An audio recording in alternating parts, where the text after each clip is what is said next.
Hi hello नमस्कार, माझ्या चॅनलवर तुमचं स्वागत आहे.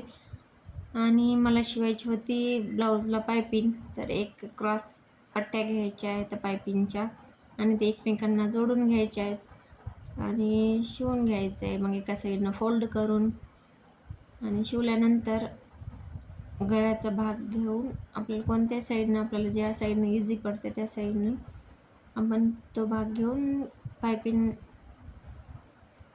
जोडायची आहे. तर एकदम परफेक्ट असं राऊंड नेकमध्ये ती पायपिंग शिवायची.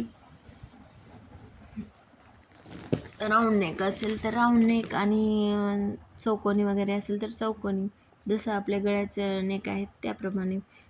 तर मी मग पायपिंगची दोरी 12 नंबरची घेतलेली आहे आणि एक्स्ट्राचा भाग होत असेल तिथं आपण कट करायचा आणि मग पायपिंगची दोरी त्या क्लॉथमध्ये आपण व्यवस्थित फोल्ड करून घेऊन मग राऊंड करत शिवत जायचं आहे.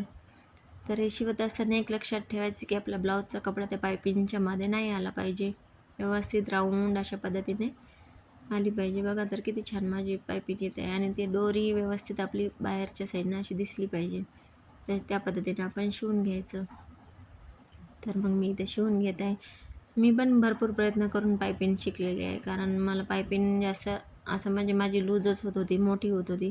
मग मी यूट्यूबवरचे व्हिडिओ बघत आणि प्रयत्न करत मला शेवटी पायपिंग शिवायला आली आणि मग मी छान प्रकारे आता पायपिंग पण लावते ब्लाऊजला आणि शिवते पण ब्लाऊज डिझाईनचे वगैरे सगळे कोणत्याही पद्धतीचे.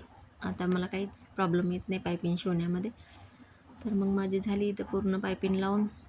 तर तुम्ही अशा पद्धतीने शिवू शकता आणि आपल्या ब्लाऊजवर स्वतः अशी प्रॅक्टिस करून मग कस्टमरचे ब्लाऊज घ्यायचे.